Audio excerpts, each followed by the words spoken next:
प्रश्न नंबर 1 है 2024 में बिहार का कौन सा स्थापना दिवस मनाया गया है। देखिए फ्रेंड्स, बिहार की स्थापना 22 मार्च 1912 को की गई थी तथा 2024 में बिहार का 112वां स्थापना दिवस मनाया गया है। 2024 में जो है बिहार दिवस के मौके पर कोई आयोजन नहीं किया गया था क्योंकि आचार संहिता लागू हो गया था। पिछले वाला जो थीम था बिहार दिवस का 2023 में जो थीम था बिहार दिवस की युवा शक्ति बिहार की प्रगति, उसी थीम पर जो है बिहार दिवस मनाया गया है और 2024 में 112वां स्थापना दिवस मनाया गया है बिहार का। Right answer option number D हो जाएगा। आइए फ्रेंड्स जान लेते हैं बिहार दिवस से संबंधित कुछ फैक्ट के बारे में। बिहार की स्थापना 22 मार्च 1912 को बंगाल प्रांत से अलग करके की गई थी तथा 1935 के भारत सरकार अधिनियम द्वारा बिहार एक अलग प्रांत बना। इसको स्टार लगा लीजिए दोस्तों, क्योंकि ये प्रश्न बीपीएससी में पूछा जा चुका है कि किस अधिनियम द्वारा बिहार एक अलग प्रांत बना। तो 1935 के भारत सरकार अधिनियम द्वारा बिहार एक अलग प्रांत बन गया। 2010 से नीतीश कुमार के नेतृत्व में प्रतिवर्ष बिहार दिवस मनाया जा रहा है। प्रत्येक 22 मार्च को बिहार दिवस के रूप में मनाया जाता है तथा इसके अलावा 22 मार्च को विश्व जल दिवस मनाते हैं। अगर आपसे प्रश्न पूछ ले 2024 में बिहार दिवस की थीम क्या थी, तो बिहार दिवस की 2024 में कोई थीम नहीं थी। पिछला 2023 का जो थीम था युवा शक्ति बिहार की प्रगति, उसी थीम पर बिहार दिवस मनाया गया है अब की बार। इस बात का ध्यान रखिएगा। नेक्स्ट प्रश्न है 2024 में बिहार के किस व्यक्ति को भारत रत्न पुरस्कार दिया गया है। ये दिया गया है कर्पूरी ठाकुर को। 2024 में जो है देखिए भारत रत्न जो है 5 व्यक्तियों को दिया गया है, जिसमें से बिहार के पूर्व दिवंगत मुख्यमंत्री कर्पूरी ठाकुर को दिया गया है। भारत रत्न पुरस्कार जो है ये भारत का प्रथम नागरिक पुरस्कार है, इस बात का ध्यान रखिएगा। या सर्वोच्च नागरिक पुरस्कार जो है ये भारत रत्न है। आइए दोस्तों कर्पूरी ठाकुर के बारे में कुछ फैक्ट जान लेते हैं। देखिए दोस्तों, कर्पूरी ठाकुर को जननायक के नाम से जाना जाता है तथा पूर्ण शराबबंदी लागू करने वाले बिहार के प्रथम मुख्यमंत्री कर्पूरी ठाकुर जी हैं। आइए दोस्तों भारत रत्न से संबंधित कुछ फैक्ट जान लेते हैं। 2024 में 5 व्यक्तियों को भारत रत्न पुरस्कार दिया गया है। लाल कृष्ण आडवाणी, MS स्वामीनाथन, चौधरी चरण सिंह, कर्पूरी ठाकुर तथा PV नरसिम्हा राव। इन 5 व्यक्तियों को 2024 में भारत रत्न पुरस्कार दिया गया है। भारत रत्न पुरस्कार अब तक 53 व्यक्तियों को दिया जा चुका है। भारत रत्न पाने वाले प्रथम विदेशी व्यक्ति खान अब्दुल गफ्फार खान हैं। भारत रत्न पुरस्कार देने की शुरुआत 1954 में की गई थी तथा सर्वप्रथम भारत रत्न पुरस्कार CV रमन, चक्रवर्ती राजगोपालाचारी और डॉक्टर राधाकृष्णन को दिया गया था। पहली बार मरणोपरांत भारत रत्न पुरस्कार देने की शुरुआत 1955 में की गई थी। यानी कि देखिए मरणोपरांत का तात्पर्य उन व्यक्तियों से है जिनकी मृत्यु हो गई है और उनकी मृत्यु हो जाने के बाद उन्हें भारत रत्न पुरस्कार दिया गया है। तो ये शुरुआत जो है मरणोपरांत भारत रत्न पुरस्कार देने की शुरुआत 1955 में की गई थी और मरणोपरांत भारत रत्न पाने वाले प्रथम व्यक्ति श्री लाल बहादुर शास्त्री जी हैं। और देखिए फ्रेंड्स, अब तक भारत रत्न पुरस्कार 5 महिलाओं को मिला है, इस बात का ध्यान रखिएगा। और भारत रत्न पाने वाली प्रथम महिला इंदिरा गांधी हैं। नेक्स्ट प्रश्न है हाल ही में जल जीवन हरियाली अभियान को अवार्ड ऑफ एक्सीलेंस से सम्मानित किया गया था। यह किस राज्य को दिया गया। तो देखिए फ्रेंड्स, जल जीवन हरियाली जो है ये बिहार राज्य ने शुरू किया था और जल जीवन हरियाली को अवार्ड ऑफ एक्सीलेंस से सम्मानित किया गया है दुबई के जलवायु शिखर सम्मेलन में। Right answer option number B हो जाएगा अवार्ड ऑफ एक्सीलेंस। अवार्ड जो है बिहार के जल जीवन हरियाली को दिया गया है। और यह पुरस्कार जो है दुबई के 28वें जलवायु शिखर सम्मेलन में बिहार को दिया गया है। कोप 28 का देखिए दोस्तों, कोप जो है इसका 28वां सत्र जो है संयुक्त अरब अमीरात के दुबई में आयोजित किया गया था और इसी में बिहार के जल जीवन हरियाली को अवार्ड ऑफ एक्सीलेंस से सम्मानित किया गया है। पार्टियों का पहला सम्मेलन यानी कि कोप 1 का पहला सम्मेलन बर्लिन में 1995 में आयोजित किया गया था तथा कोप 29 का सत्र जो है 2024 में अजरबैजान के स्थित जो है बाकू स्टेडियम उसी में आयोजित किया जाएगा।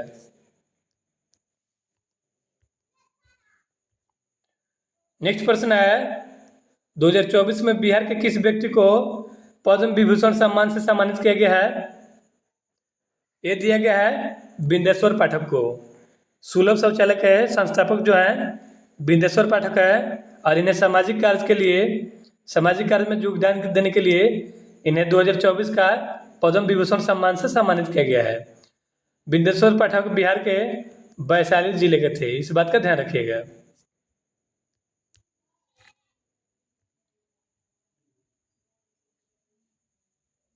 नेक्स्ट प्रश्न है 2024 में बिहार के कितने व्यक्तियों को पद्मश्री सम्मान से सम्मानित किया गया है? देखिए फ्रेंड्स, 2024 में जो है कुल 132 लोगों को पद्म पुरस्कार दिया गया है, जिसमें से 7 पुरस्कार जो है 7 पद्म पुरस्कार बिहार के लोगों को दिया गया है, जिसमें से पद्मश्री जो है पद्मश्री 5 लोगों को मिला है तथा पद्म भूषण 1 व्यक्ति को मिला है तथा पद्म विभूषण जो है 1 व्यक्ति को मिला है। इस तरह से 5 और 1 यानी कि 5 2 7 हो जाएगा। बिहार में 7 व्यक्तियों को पद्म पुरस्कार मिला है, जिसमें से पद्मश्री 5 लोगों को मिला है, पद्म भूषण 1 व्यक्ति को मिला है और पद्म विभूषण 1 व्यक्ति को मिला है। यहाँ पे प्रश्न पूछा है बिहार के 2024 में बिहार के कितने व्यक्तियों को पद्मश्री सम्मान से सम्मानित किया गया है? तो बिहार के 5 व्यक्तियों को पद्मश्री मिला है, इस बात का ध्यान रखिएगा। Right answer option number A हो जाएगा। बिहार के 5 व्यक्तियों को पद्मश्री सम्मान से सम्मानित किया गया है। आइए जिन्हें यह सब पुरस्कार मिला है उनके बारे में जान लेते हैं। 25 जनवरी को 132 व्यक्तियों को पद्म पुरस्कार दिए जाने की घोषणा की गई थी। इनमें 5 पद्म भूषण, 17 जो है पद्म भूषण और 110 पद्मश्री शामिल है। 2024 में बिहार के 7 व्यक्तियों को पद्म पुरस्कार दिया गया है। आइए जान लेते हैं कि इन्हें कौन सा अवार्ड दिया गया है। पद्म विभूषण जो है यह बिंदेश्वर पाठक को दिया गया है, इन्हें सामाजिक कार्य के क्षेत्र में महत्वपूर्ण योगदान देने के लिए। और देखिए फ्रेंड्स, बिंदेश्वर पाठक जो है यह सुलभ शौचालय के जनक इन्हें कहा जाता है, इस बात का ध्यान रखिएगा। और बिंदेश्वर पाठक बिहार के वैशाली जिले के थे और 2024 में इन्हें पद्म विभूषण से सम्मानित किया गया है। पद्म विभूषण जो है ये भारत का दूसरा सर्वोच्च नागरिक सम्मान है। बात करें पद्म भूषण की तो बिहार के सीपी ठाकुर को चिकित्सा के क्षेत्र में पद्म भूषण सम्मान से सम्मानित किया गया है तथा पद्मश्री सम्मान जो है शांति देवी पासवान एवं शिवम पासवान को, जो पति पत्नी है, इन्हें टिकुली चित्रकला के लिए दिया गया है। अगर आपसे प्रश्न पूछ ले 2024 में टिकुली चित्रकला के लिए बिहार के किस व्यक्ति को पद्मश्री सम्मान से सम्मानित किया गया है, तो ये सम्मानित किया गया है शांति देवी पासवान और शिवम पासवान को, जो कि दोनों पति पत्नी हैं। तथा अशोक कुमार विश्वास और राम कुमार मलिक को कला के क्षेत्र में 2024 में पद्मश्री सम्मान से सम्मानित किया गया है। और पत्रकारिता तथा भाषा शिक्षण के क्षेत्र में योगदान के लिए सुरेंद्र किशोर को पद्मश्री सम्मान से सम्मानित किया गया है। इस प्रश्न को स्टार लगा लीजिए, क्योंकि ये परीक्षा में छपने वाला प्रश्न है दोस्तों कि पत्रकारिता और भाषा शिक्षण के क्षेत्र में बिहार के किस व्यक्ति को पद्मश्री अवार्ड मिला है। तो ये मिला है सुरेंद्र किशोर को। इस तरह से देखिए फ्रेंड्स, पद्मश्री जो है कुल बिहार के 5 व्यक्तियों को मिला है, तथा पद्म भूषण जो है बिहार के 1 व्यक्ति को मिला है, तथा पद्म विभूषण बिहार के 1 व्यक्ति को मिला है। पद्म भूषण सीपी ठाकुर को मिला है चिकित्सा के क्षेत्र में, तथा पद्म विभूषण विंदेश्वर पाठक को मिला है सामाजिक कार्य में योगदान के लिए। इस बात का ध्यान रखिएगा। बात करें पिछले वर्ष की 2023 की, तो बिहार के सिर्फ 2 व्यक्तियों को पद्मश्री पुरस्कार दिया गया था। शिक्षा के क्षेत्र में आनंद कुमार और कला के क्षेत्र में सुभद्रा देवी।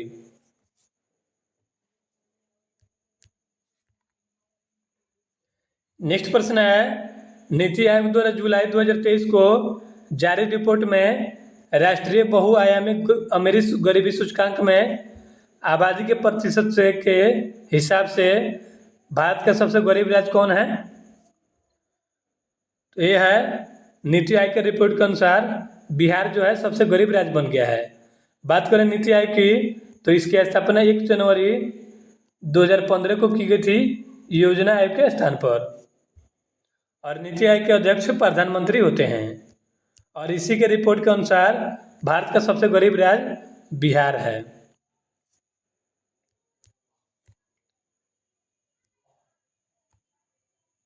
बिहार सरकार के मुताबिक राज्य में अभी 34.13% लोग गरीब है, जो कि भारत का सबसे बड़ा गरीब राज्य है।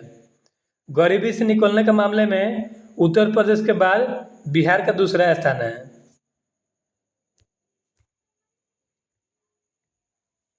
नेक्स्ट प्रश्न है, हाल ही में बिहार के किस जिले की कवियत्री और मैथिली लोक गायिका सोनी चौधरी को बिहार रत्न सम्मान से सम्मानित किया गया। तो देखिए फ्रेंड्स, मैथिली लोक गायिका सोनी चौधरी जो है यह बिहार के दरभंगा जिले की हैं, और इन्हें हाल ही में बिहार रत्न सम्मान से सम्मानित किया गया है।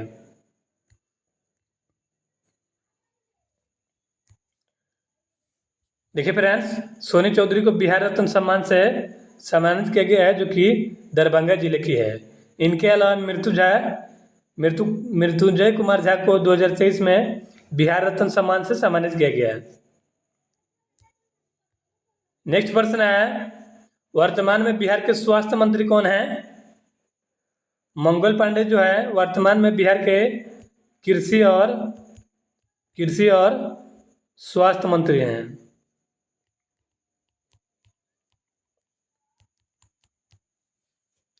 दोस्तों, चैनल पर नए हैं तो चैनल को सब्सक्राइब कर लीजिए। आपको एक प्रश्न के साथ उससे संबंधित संपूर्ण फैक्ट कवर कराता चलूँगा, तथा चैनल पर नए हैं तो चैनल को सब्सक्राइब कर लीजिए। नेक्स्ट प्रश्न है, बिहार सरकार ने किसे बिहार राज्य महिला आयोग का अध्यक्ष नियुक्त किया है। तो देखिए फ्रेंड्स, बिहार सरकार ने राज्य महिला आयोग का अध्यक्ष असौम्या देवी को नियुक्त किया है। Right answer option number A हो जाएगा। बिहार राज्य महिला आयोग की स्थापना 31 जनवरी 1993 को हुआ, और यह एक वैधानिक निकाय है। बिहार राज्य में महिलाओं के खिलाफ अपराध से संबंधित मुद्दों से निपटने के लिए बिहार राज्य महिला आयोग का गठन किया गया। वर्तमान में इसके अध्यक्ष सुश्री असौम्या देवी हैं।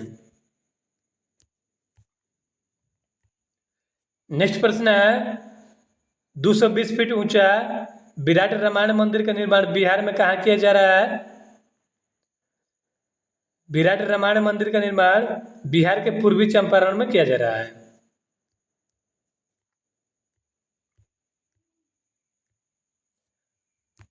विराट रामायण मंदिर का निर्माण पूर्वी चंपारण के चकिया केसरिया नगर के निकट जानकीपुर में बनाया जा रहा है। यह पटना की महावीर स्थल न्यास समिति द्वारा बनाया जा रहा है।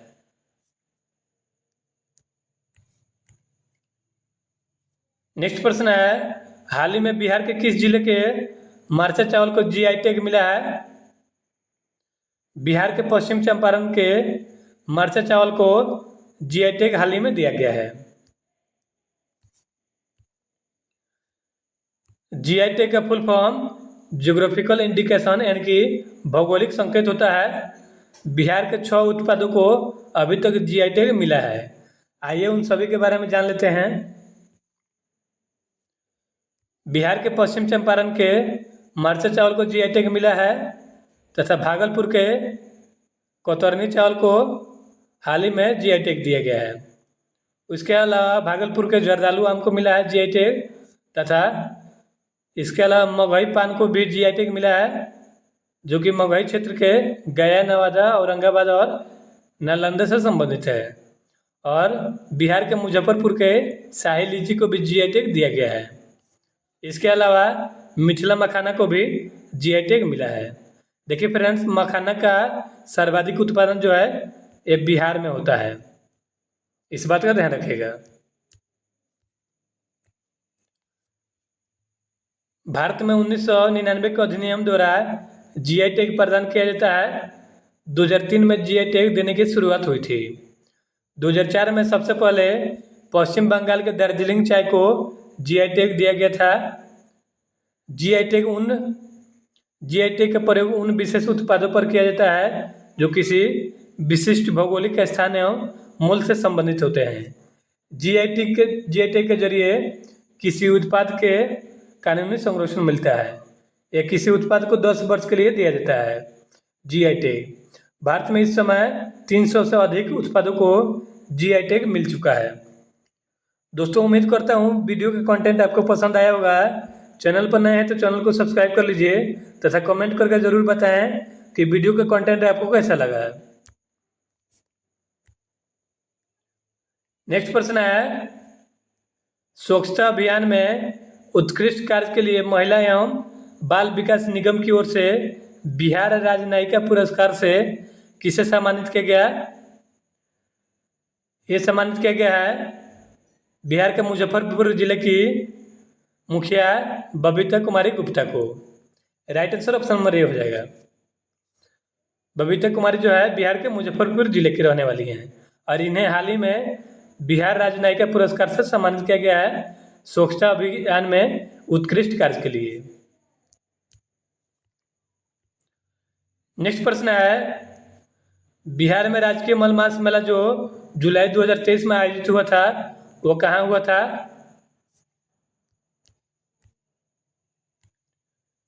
ये किया गया था बरमकुंड में। देखिए फ्रेंड्स, राजकीय मलमास मेला जो है नालंदा जिले के राजगीर में स्थित बरमकुंड में आयोजित किया गया था। बिहार के नालंदा जिले के राजगीर में स्थित बरमकुंड के पास विश्व प्रसिद्ध राजकीय मलमास मेला लगता है।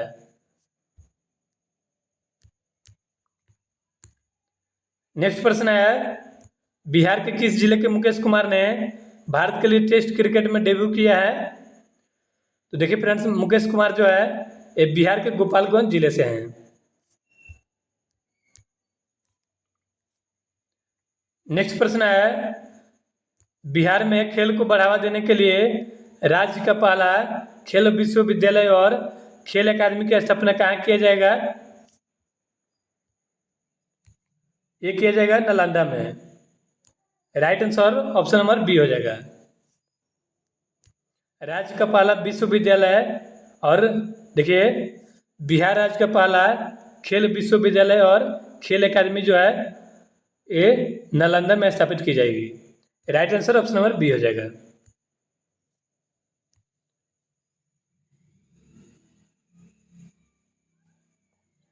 गुजरात, पंजाब, असम, तमिलनाडु और राजस्थान के बाद खेल विश्वविद्यालय स्थापित करने वाला बिहार छठा राज्य बन गया है।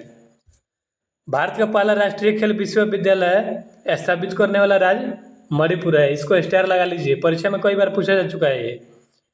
बिहार का पहला राष्ट्रीय खेल विश्वविद्यालय स्थापित करने वाला राज्य मणिपुर है। नालंदा जिले के राजगीर में बिहार का पहला खेल विश्वविद्यालय और खेल अकादमी स्थापित होगा। बिहार राज्य खेल परिषद बिहार खेल अधिनियम 2013 के तहत बनाई गई थी और बिहार की राजकीय खेल कबड्डी है। कबड्डी खेल में खिलाड़ियों की कुल संख्या 7 होती है। नेक्स्ट प्रश्न है, खेल विश्वविद्यालय स्थापित करने वाला बिहार कौन सा राज्य है? ये है छठा राज्य। खेल विश्वविद्यालय स्थापित करने वाला बिहार जो है छठा राज्य बन चुका है। और बिहार जो है खेल विश्वविद्यालय नालंदा जिले के राजगीर में स्थापित करेगा।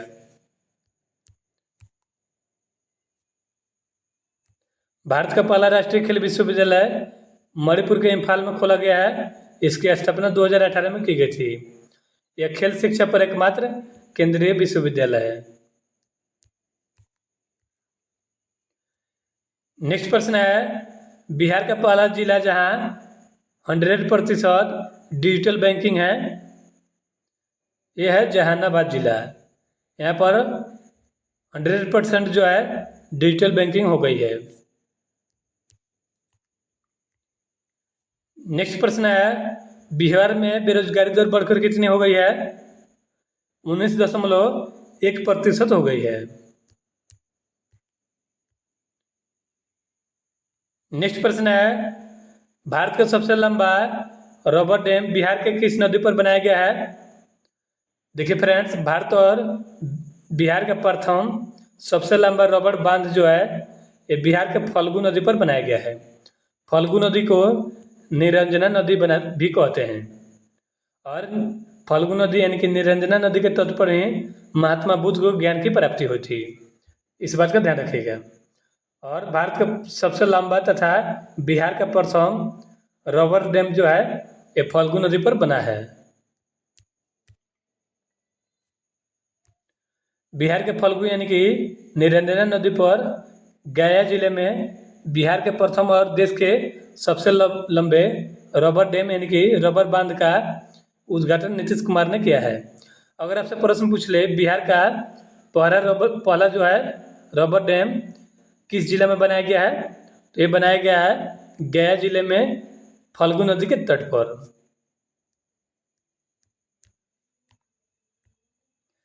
नेक्स्ट प्रश्न है, सितंबर 2023 को शिक्षक दिवस के अवसर पर राष्ट्रपति द्रौपदी मुर्मू ने बिहार के 3 शिक्षकों को राष्ट्रीय पुरस्कार से सम्मानित किया है। उनका नाम क्या है?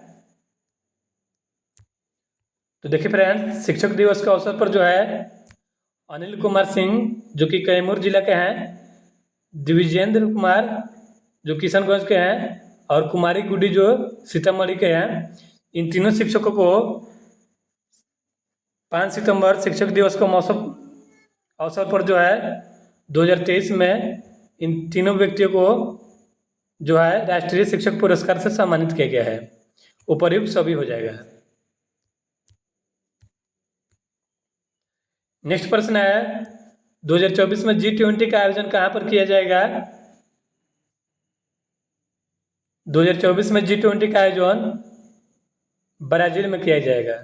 देखिए फ्रेंड्स, 2023 में जो है G20 का आयोजन भारत में हुआ था, 2024 में ब्राजील में होगा तथा 2025 में दक्षिण अफ्रीका में G20 का आयोजन किया जाएगा तथा 2026 में संयुक्त राज्य अमेरिका में इसका आयोजन किया जाएगा। आपको इसको देखना है, 2024 में जो है ब्राजील में G20 का आयोजन किया जाएगा। इसको स्टार लगा लीजिए। ये संभावित है कि परीक्षा में आपके प्रश्न आएगा ही आएगा। आइए G20 से संबंधित कुछ फैक्ट जान लेते हैं। G20 की स्थापना 26 सितंबर 1999 को हुई थी। G20 में कुल सदस्य देशों की संख्या 19 है और G20 का नया स्थायी सदस्य अफ्रीकन यूनियन बना है। 2022 में G20 की अध्यक्षता इंडोनेशिया ने किया था तथा 2023 में G20 की अध्यक्षता जो है दिसंबर 2022 से नवंबर 2023 तक भारत ने किया है तथा 2024 में G20 की अध्यक्षता ब्राजील करेगा। आइए जान लेते हैं 18वें G20 शिखर सम्मेलन 2023 के बारे में कुछ फैक्ट। देखिए फ्रेंड्स, 2023 में G20 का 18वां संस्करण था जो कि भारत के नई दिल्ली स्थित भारत मंडपम में इसका आयोजन किया गया था। G20 फ्लावर फेस्टिवल 2023 का आयोजन नई दिल्ली में हुआ था तथा भारत जो 2023 में G20 का अध्यक्षता किया था, इसका विषय वस्तु यानी कि थीम जो है वसुधैव कुटुंबकम यानी कि या एक पृथ्वी एक परिवार एक भविष्य है। इसको स्टार लगा लीजिए। अगर आपसे प्रश्न पूछ ले 2023 का जो भारत में G20 का आयोजन किया गया था उसका विषय वस्तु यानी कि थीम क्या थी, तो उसकी थीम जो है वसुधैव कुटुंबकम या एक पृथ्वी एक परिवार या एक भविष्य है। 2024 का जो G20 हुआ था इसकी अध्यक्षता प्रधानमंत्री नरेंद्र मोदी ने किया था तथा भारत की तरफ से शेरपा जो थे अमिताभ कांत थे।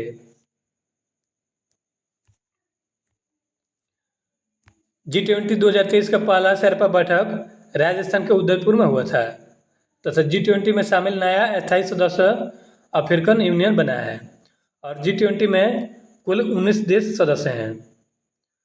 बात करें G20 2024 की होस्ट यूनिवर्सिटी की, तो बिहार के नालंदा यूनिवर्सिटी को होस्ट यूनिवर्सिटी के रूप में चुना गया था G20 2023 के लिए।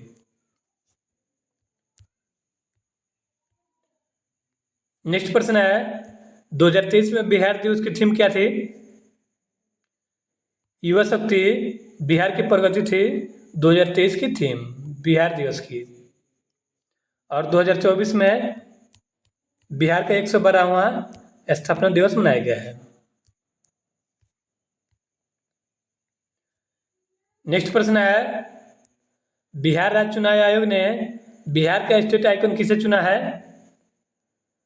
ये चुना है मैथिली ठाकुर को। मैथिली ठाकुर जो है मधुबनी जिले की रहने वाली हैं, इस बात का ध्यान रखिएगा। वर्तमान में बिहार के मुख्य निर्वाचन पदाधिकारी HR श्रीनिवास हैं। नेक्स्ट प्रश्न है बिहार स्टेट आइकॉन बिहार पर्यटन तथा खादी के ब्रांड एम्बेसडर कौन है? ये है मैथिली ठाकुर। मैथिली लोक गायिका मैथिली ठाकुर जो है बिहार स्टेट आइकॉन, बिहार चुनाव आइकॉन तथा बिहार पर्यटन और खादी के ब्रांड एम्बेसडर हैं और ये मधुबनी जिले की रहने वाली हैं। बिहार खादी तथा हैंडीक्राफ्ट का ब्रांड एम्बेसडर किसे बनाया गया है? ये बनाया गया है मैथिली ठाकुर को। नेक्स्ट प्रश्न है सरकारी अस्पताल में आने वाले मरीजों को दवा देने के मामले में बिहार राजस्थान के बाद कौन से स्थान पर है? तो देखिए फ्रेंड्स, सरकारी अस्पताल में दवा देने के मामले में प्रथम स्थान पर राजस्थान है तथा इसके बाद दूसरे स्थान पर बिहार है। Right answer option number B हो जाएगा। सरकारी अस्पताल में मरीजों को दवा देने के मामले में बिहार का दूसरा स्थान है। नेक्स्ट प्रश्न है बिहार में चौथा कृषि रोड मैप 2023 से किस वर्ष के लिए लागू हुआ है? ये लागू हुआ है 2023 से 2028 के लिए। Right answer option number C हो जाएगा। आइए फ्रेंड्स जान लेते हैं कृषि रोड मैप के बारे में। बिहार में प्रथम कृषि रोड मैप की शुरुआत 2008 में की गई थी तथा दूसरा कृषि रोड मैप 2012 से 2017 तक चला था तथा तीसरा कृषि रोड मैप 2017 से 2022 तक चला था और चौथा कृषि रोड मैप 1 अप्रैल 2023 से 2028 के लिए लागू किया गया है। चौथा कृषि रोड मैप का उद्घाटन राष्ट्रपति श्रीमती द्रौपदी मुर्मू के द्वारा किया गया है। नेक्स्ट प्रश्न है राष्ट्रीय हरित प्राधिकरण NGT ने बिहार पर कितने करोड़ का जुर्माना लगाया है? NGT ने बिहार पर 4000 करोड़ का पर्यावरणीय जुर्माना लगाया है। NGT का full form national green tribunal यानी कि राष्ट्रीय हरित प्राधिकरण होता है। ठोस और तरल कचरे का वैज्ञानिक रूप से प्रबंध करने में नाकाम रहने के लिए बिहार पर 4000 करोड़ रुपये का पर्यावरणीय जुर्माना एनजीटी यानी कि राष्ट्रीय हरित प्राधिकरण ने लगाया है। वर्तमान में एनजीटी के अध्यक्ष प्रकाश श्रीवास्तव हैं। नेक्स्ट प्रश्न है, उत्तर प्रदेश में आयोजित 3 दिवसीय अंडर 17 सब जूनियर बालक बालिका राष्ट्रीय कुश्ती प्रतियोगिता में बिहार के किस जिला की निर्जला कुमारी ने सिल्वर पदक जीता है? तो ये है बिहार के बेगूसराय की निर्जला कुमारी जो है बिहार के बेगूसराय की हैं और इन्होंने उत्तर प्रदेश में आयोजित 3 दिवसीय अंडर 17 में राष्ट्रीय कुश्ती प्रतियोगिता में सिल्वर पदक जीता है। नेक्स्ट प्रश्न है, वर्तमान में पटना उच्च न्यायालय के मुख्य न्यायाधीश कौन है? कृष्णन विनोद चंद्रन वर्तमान में पटना उच्च न्यायालय के मुख्य न्यायाधीश हैं। वर्तमान में बिहार के राज्यपाल कौन है? राजेंद्र विश्वनाथ अर्लेकर वर्तमान में बिहार के राज्यपाल हैं। इनसे पहले फागू चौहान थे, लेकिन फागू चौहान को अब मेघालय का राज्यपाल बना दिया गया है तथा वर्तमान में बिहार के राज्यपाल राजेंद्र विश्वनाथ अर्लेकर हैं। नेक्स्ट प्रश्न है, बिहार के पूर्व राज्यपाल फागू चौहान को कहाँ का राज्यपाल बनाया गया है? अभी मैंने बताया है, इसका जवाब आप लोग कमेंट बॉक्स में दीजिएगा। नेक्स्ट प्रश्न है, पटना के किस स्थान पर मल्टी मॉडल लॉजिस्टिक पार्क बनेगा? पटना के फतुहा में मल्टी मॉडल लॉजिस्टिक पार्क बनेगा। नेक्स्ट प्रश्न है, वाल्मीकि नगर प्रोजेक्ट टाइगर में वन क्षेत्र में बाघों की संख्या कितनी हो गई है? ये हुई है 54, यानी कि वाल्मीकि नगर के वनों में बाघों की संख्या 54 हो गई है। नेक्स्ट पर देखिए, वाल्मीकि नगर राष्ट्रीय उद्यान बिहार के पश्चिम चंपारण जिले में स्थित है और इसकी स्थापना जो है 1978 में की गई थी। यह बिहार का एकमात्र राष्ट्रीय उद्यान है। बिहार का दूसरा राष्ट्रीय उद्यान कैमूर जिला में बनाने के लिए प्रस्तावित किया गया है। नेक्स्ट प्रश्न है, बिहार के किस स्थान पर भारत का पहला डॉल्फिन रिसर्च सेंटर स्थापित किया गया है? ये स्थापित किया गया है पटना में। बिहार के अलावा देखिए, भारत और एशिया का पहला डॉल्फिन रिसर्च सेंटर जो है ये पटना में स्थापित किया गया है।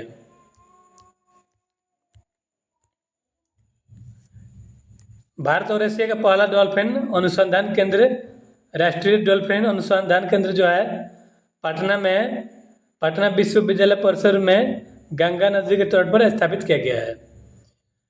गंगा नदी की डॉल्फिन, जिसे प्लेटानिस्टा गैंगेटिका कहा जाता है, यह भारत के राष्ट्रीय जलीय जीव है। यानी कि गंगा डॉल्फिन जिसका वैज्ञानिक नाम प्लेटानिस्टा गैंगेटिका है, यह भारत का राष्ट्रीय जलीय जीव है तथा बिहार के भागलपुर जिले में विक्रमशिला गंगा डॉल्फिन अभयारण्य भारत का एकमात्र डॉल्फिन अभयारण्य है।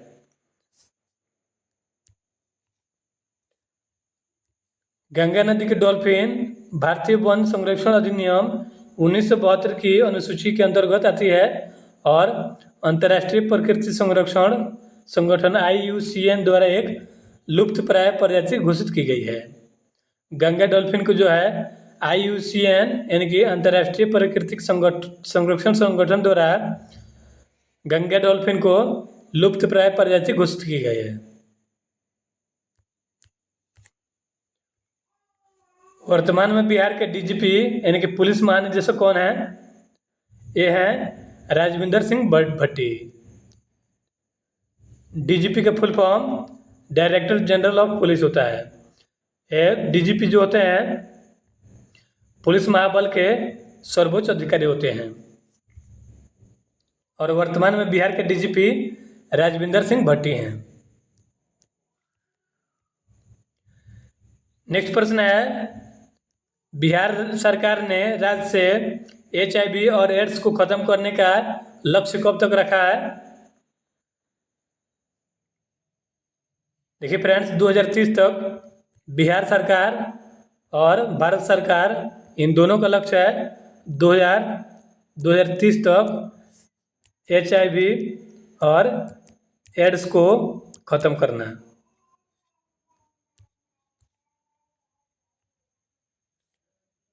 केंद्र व बिहार सरकार का लक्ष्य है कि 2030 तक बिहार से और भारत सरकार के केंद्र से ही HIV और एड्स को खत्म कर देना है। विश्व एड्स दिवस 1988 से हर साल 1 दिसंबर को मनाया जाता है। HIV का full form human immuno deficiency virus होता है तथा एड्स का full form acquired immuno deficiency syndrome होता है। नेक्स्ट प्रश्न है, नीतीश कुमार ने बिहार के किस जिले में देश के पहले पशु विज्ञान विश्वविद्यालय के भवन परिसर की आधारशिला रखी? ये रखे हैं पटना के। बिहार के पटना जिले में देश का पहला पशु विज्ञान विश्वविद्यालय जो है स्थापित किया जाएगा। नेक्स्ट प्रश्न है, बिहार में कहाँ पहला ऑक्सीजन पार्क बनाया जाएगा? बिहार के गोपालगंज में पहला ऑक्सीजन पार्क बनाया जाएगा। इसमें जो है दोस्तों बांस की खास किस्म की भीमा प्रजाति के पौधे लगाए जाएंगे तथा ऑक्सीजन पार्क में ओपन जिम, झूले और फव्वारे भी लगाए जाएंगे।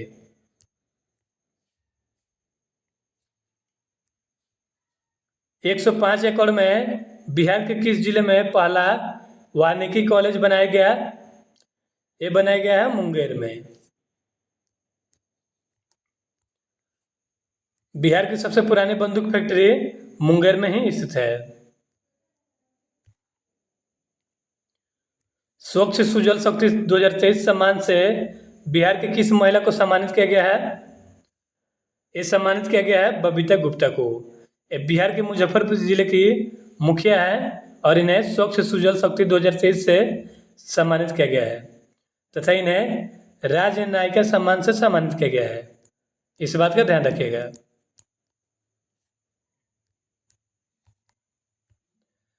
नेक्स्ट प्रश्न है, चौथा कृषि रोड मैप कहाँ लॉन्च किया गया है?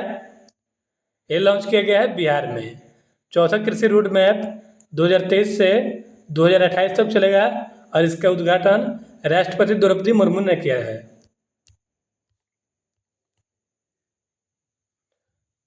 बिहार की चौथी कृषि रोड मैप का उद्घाटन किसके द्वारा किया गया? अभी मैंने आपको बताया, इसका जवाब आप लोग कमेंट बॉक्स में दीजिएगा। नेक्स्ट प्रश्न है, विश्व साहित्य शिक्षक पुरस्कार से बिहार के किस व्यक्ति को सम्मानित किया गया था? ये सम्मानित किया गया था अरुण कुमार झा को। अरुण कुमार झा बिहार के मधुबनी जिले के हैं और इन्हें अंग्रेजी साहित्य के लिए विश्व साहित्य शिक्षक पुरस्कार का सम्मान दिया गया था।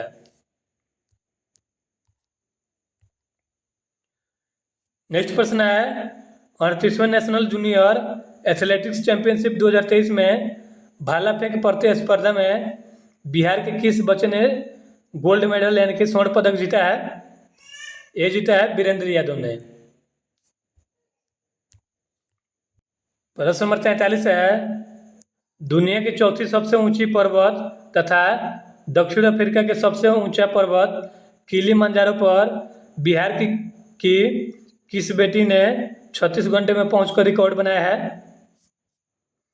तो देखिए फ्रेंड्स, किलिमंजारो पर्वत जो है ये दक्षिण अफ्रीका में स्थित है और ये दुनिया के सबसे चौथा ऊंचा पर्वत है और इस पर जो है बिहार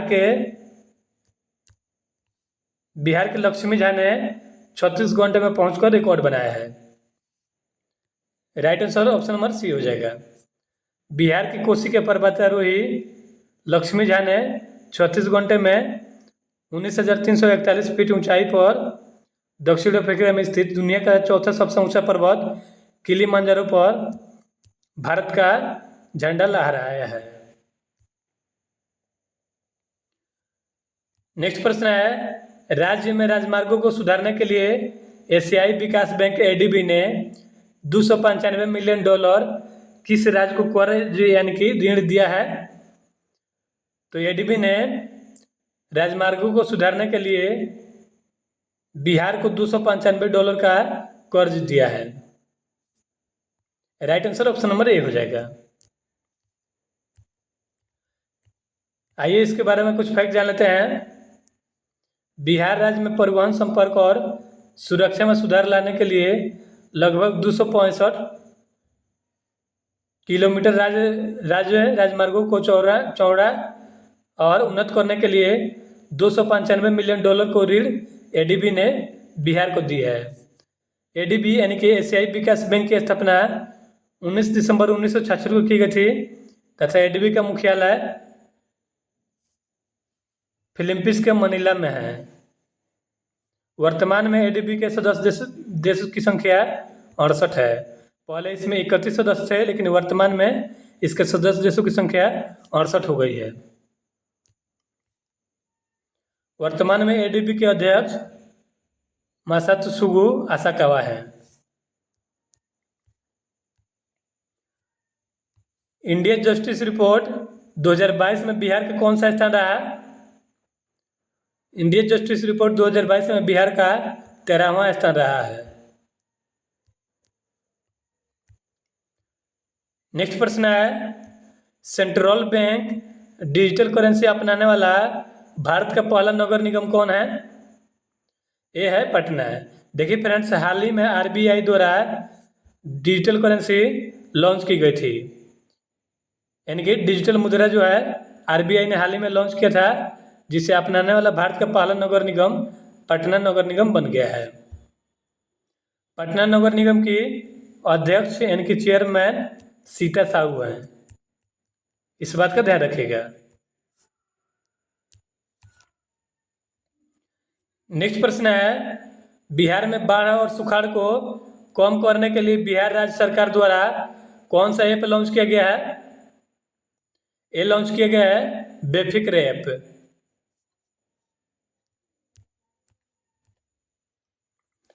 नेक्स्ट प्रश्न है, भारत में पहली बार राष्ट्रीय विधायक सम्मेलन का आयोजन मुंबई में हुआ था। इनमें से बिहार से कितने विधायक शामिल हुए थे? तो देखिए फ्रेंड्स, राष्ट्रीय विधायक सम्मेलन मुंबई में हुआ, जिसमें बिहार से कुल 225 विधायक शामिल हुए थे।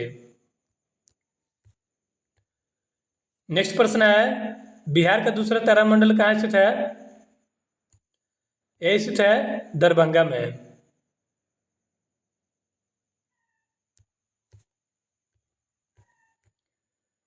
नेक्स्ट प्रश्न है, मार्च 2023 में किसके द्वारा the book of Bihari literature यानी कि बिहारी साहित्यिक पुस्तक किसके द्वारा लिखी गई है? ये लिखी गई है अभय कुमार के द्वारा, जिसका विमोचन समीर कुमार महासेठ ने किया था। इस तरह से देखिए फ्रेंड्स, हमने टॉप 50 प्रश्नों का टेस्ट कवर कर लिया है। आपके बीपीएससी शिक्षक भर्ती की परीक्षा के लिए यह क्लास जो है काफ़ी इम्पोर्टेंट रहेगा। तथा चैनल पर नए हैं तो चैनल को सब्सक्राइब कर लीजिए और कमेंट करके बताएं कि वीडियो का कंटेंट आपको कैसा लगा।